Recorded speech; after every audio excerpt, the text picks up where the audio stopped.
Pemirsa yang budiman, kalian tahu tidak sosok yang satu ini? Ya, namanya adalah Ahmad Kozinudin. Sosok yang sangat membenci dan anti terhadap Pak Jokowi. Sosok yang selalu membangun narasi-narasi yang menyudutkan Pak Jokowi. Sosok yang menuding kalau Pak Jokowi itu memiliki ijazah palsu. Pokoknya sesuka hati mereka lah menyerang dan menyudutkan serta memframing jahat tentang Pak Jokowi. Nah, kalian tahu tidak sosok ini, Ahmad Kozinudin ini, yang memiliki tai lalat segede jagung ini? Kenapa dia selalu membangun narasi-narasi yang negatif tentang Pak Jokowi? Kenapa dia begitu membenci dan menyudutkan Pak Jokowi? Karena pada waktu Pak Jokowi masih menjadi seorang presiden, Pak Jokowi ini kemudian membubarkan ormas terlarang yang bernama HTI berbarengan dengan FPI, di mana Kozinudin ini adalah orang HTI.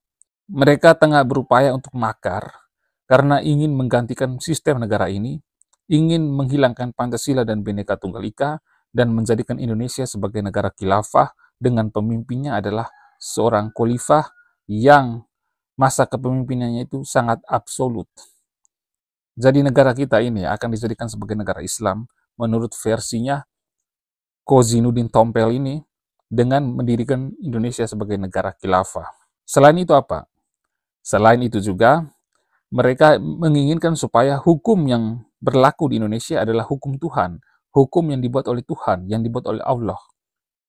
Mereka tidak mau menggunakan hukum buatan manusia, karena mereka beranggapan bahwa hukum buatan manusia itu adalah kafir.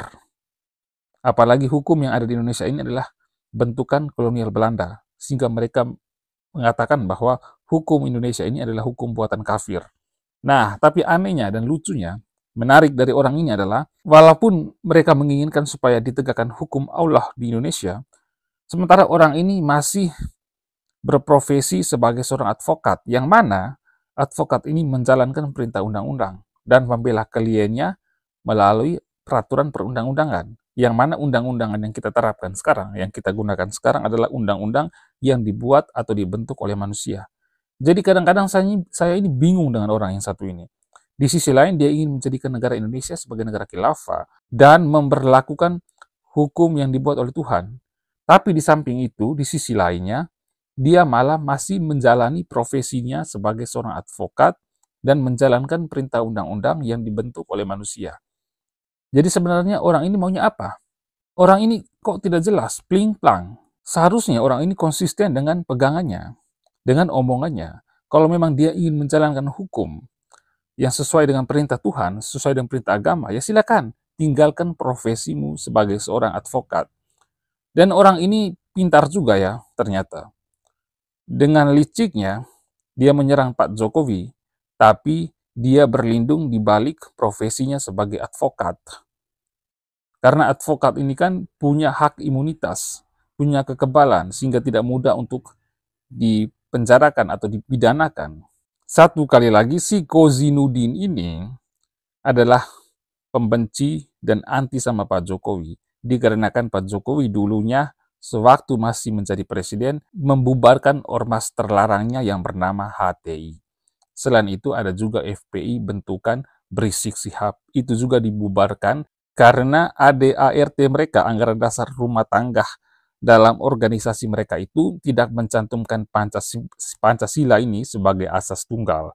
Sehingga akhirnya ormas mereka ini kemudian dibubarkan. Selain daripada itu, Rizik Sihab juga pernah sesumbarnya mengatakan mendukung ISIS, yang mana ISIS merupakan sebuah organisasi jahat, organisasi teroris yang punya daya rusaknya tinggi sekali. Begitu juga dengan HTI. Sementara founding father kita, sesuai dengan keputusan ketika negara ini berdiri, mereka menerapkan sistem Indonesia yaitu Pancasila demokrasi, demokrasi Pancasila. Karena di Indonesia ini itu banyak perbedaan, seperti rakyatnya yang banyak berbeda dalam agama, budaya, etnis, dialek, ras, dan lain sebagainya. Sehingga akhirnya dibuatlah Pancasila yang menyatukan segala perbedaan itu. Namun, si Kozinudin ini akhirnya ikut membersamai dengan HTI, ingin menegakkan negara khilafah di Indonesia, ingin menjadikan Indonesia sebagai negara bersyariah, tidak jauh berbeda dengan Rizik Syihab. Dia juga selalu berkuar-kuar supaya menjadikan Indonesia sebagai NKRI bersyariah. Tujuan mereka sama-sama ingin menjadikan Indonesia sebagai negara agama. Gitu teman-teman.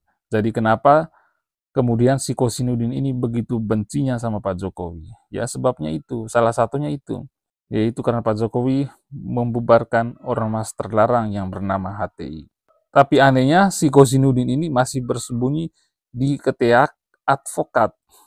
Sehingga inilah yang membuat dia sulit ditangkap, sulit dijebloskan ke dalam penjara.